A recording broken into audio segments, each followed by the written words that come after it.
Olá pessoal, todos bem? Espero que sim. Estou gravando um vídeo aqui que é pra gente corrigir juntos a atividade que eu passei para vocês na sexta-feira como tema no livro de produção textual. Então ali, ó, na página 115, certo? Tínhamos uma atividade referente a um e-mail na página 114, que foi um e-mail trocado entre duas amigas, a Tati e a Raquel, certo? E daí, a primeira questão pergunta o seguinte: além de se corresponder com as pessoas, que outras atividades você pode realizar na internet? Então, vocês iriam colocar o quê? Atividades que vocês fazem pela internet, além de se comunicar, certo? Então, algumas pessoas que eu vi que colocaram realizar pesquisas, né? Assistir vídeos,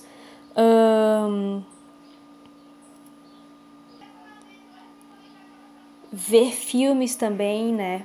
Jogos online, ouvir música, enfim. Qualquer outra atividade que vocês colocarem que seja possível fazer na internet, além da correspondência com outras pessoas. E daí a questão 2 perguntava com qual finalidade que a Tati enviou um e-mail para a Raquel, certo? Então, obviamente, ela falava bastante sobre um filme que ela assistiu. Vocês viram isso aí, acho que todo mundo percebeu pelo que eu vi nas respostas. Mas também havia o interesse dela em saber como que a amiga estava, né? Além de falar a respeito do filme, que ela gostou bastante, ela também gostaria de saber informações a respeito da sua amiga, certo? Na questão 3, pergunta quais assuntos que as garotas falam na troca de e-mails, certo? Então, é na troca de e-mails. Então, no que foi enviado pela Tati e também no que foi enviado pela Raquel. Em ambos, quais assuntos que foram abordados, né? Então, teve gente que colocou só a parte do filme, mas também foi abordado o quê?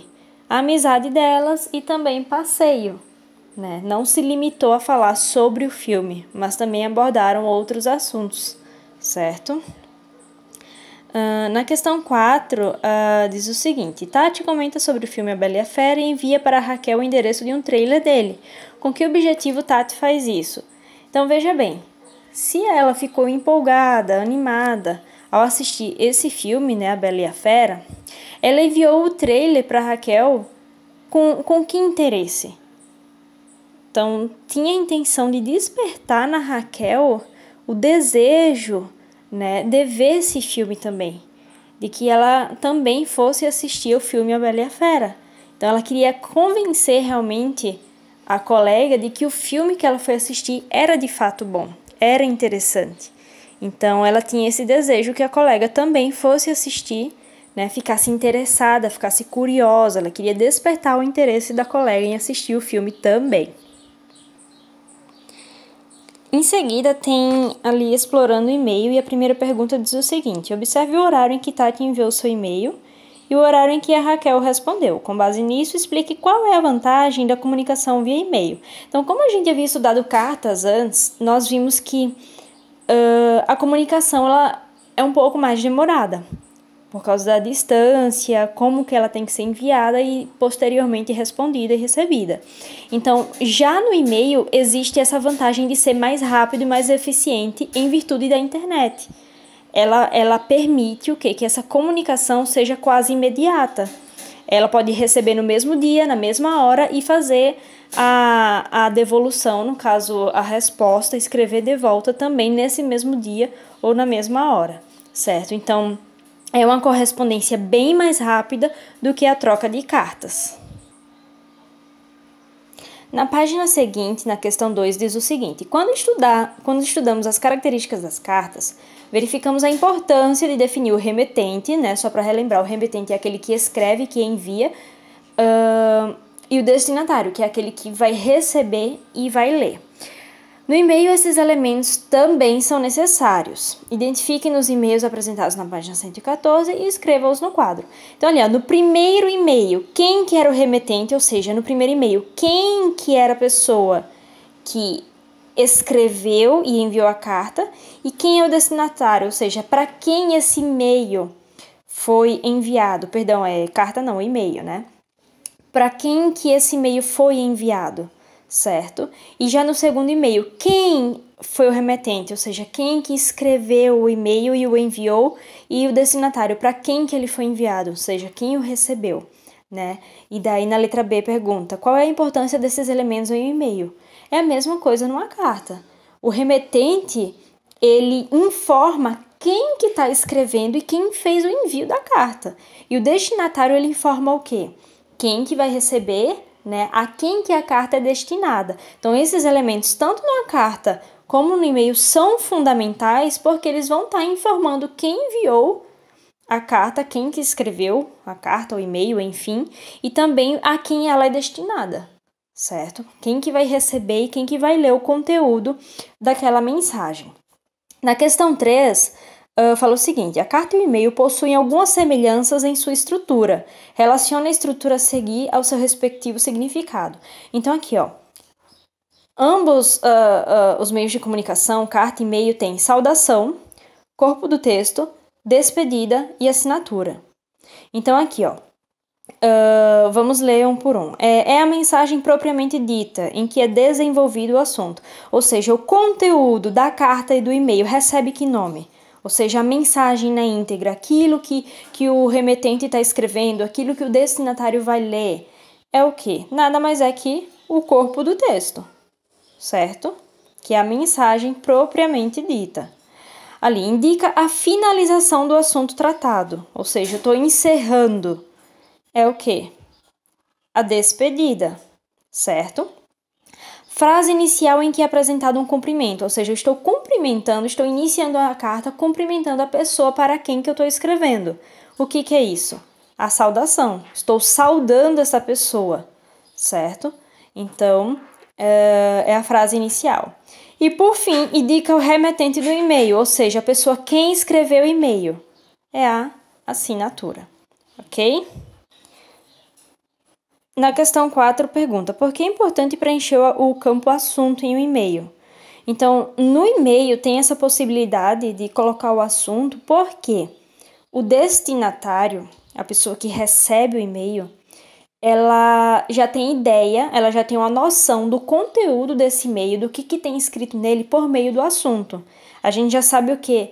O que vai ser falado nele, já tem uma ideia, já tem uma noção, né? Então, o assunto, ele já adianta, ele já permite que o leitor, que o destinatário tenha uma ideia, uma noção do que está escrito ali naquela mensagem, naquele e-mail. Na questão 5, fala o seguinte, antes de produzir um e-mail é preciso saber para quem estamos enviando, qual é o objetivo e sobre o que iremos tratar. Da mesma maneira numa carta, né? Então, isso tudo é importante para adequarmos o registro à situação comunicativa. Então, só para relembrar, né? Registro formal e informal. Para cada situação de comunicação, existe uma linguagem, um registro apropriado, certo? Então, ali, letra A. Nos e-mails escritos por Tati e por Raquel, há predominância do registro formal ou informal. Então, era um e-mail trocado entre amigas, certo? Então, existia uma relação de intimidade, de proximidade entre elas. E o assunto tratado não era um assunto sério, era algo mais distraído, descontraído. Aliás, descontraído. Então, o registro mais adequado nessa situação é o mesmo que seria utilizado em uma carta pessoal, né? O registro informal, porque existe o quê? Essa relação de proximidade, de intimidade e também pelo teor do e-mail, né? Era um conteúdo que não exigia formalidade. Na letra B, as meninas empregaram algumas palavras escritas de forma abreviada. Veja a seguir alguns exemplos e explique o significado dessas abreviações. Então, a abreviação é o quê? É a redução de algumas palavras, o que é muito comum em e-mails, redes sociais, mensagens instantâneas. Por quê? Por que isso é possível? Porque é uma maneira mais eficiente, mais rápida de se escrever. E por serem mensagens trocadas de maneira rápida, essa abreviação permite essa eficiência na troca de mensagens. Então, ali, ó. Primeiro, esse aqui todos conhecem, né? O VC é a abreviação de você. BLZ é a abreviação de beleza. TD, tudo. KRA é a abreviação de cara, para quem não sabia, né? No caso, cara já é uma gíria, né? E MTO, muito, certo? Então, essas abreviações, acredito que a maioria já conheça, sabe o que é o seu significado. E daí, na seguinte, na letra C, pergunta: por que as meninas empregam formas abreviadas nos e-mails? Que foi o que eu falei aqui, né, anteriormente, já para adiantar. É uma maneira de agilizar a comunicação. Então, o e-mail, o WhatsApp, redes sociais, esses bate-papos é troca de mensagens instantâneas. Então, já por ser rápido, por ser uma situação informal de comunicação, então é possível abreviar certas palavras para agilizar essa comunicação. E daí na letra D pergunta, né? Fala o seguinte: reúna-se com um colega e escreva algumas reduções e abreviações que vocês conhecem, porque já usaram ou porque já viram alguém usando na internet. Então, não precisava necessariamente ser uma abreviação que vocês utilizam, mas que vocês já viram alguém utilizar. E explicar o significado de cada uma delas. Então, além dessas aqui que a gente viu, acredito que vocês conheçam outras.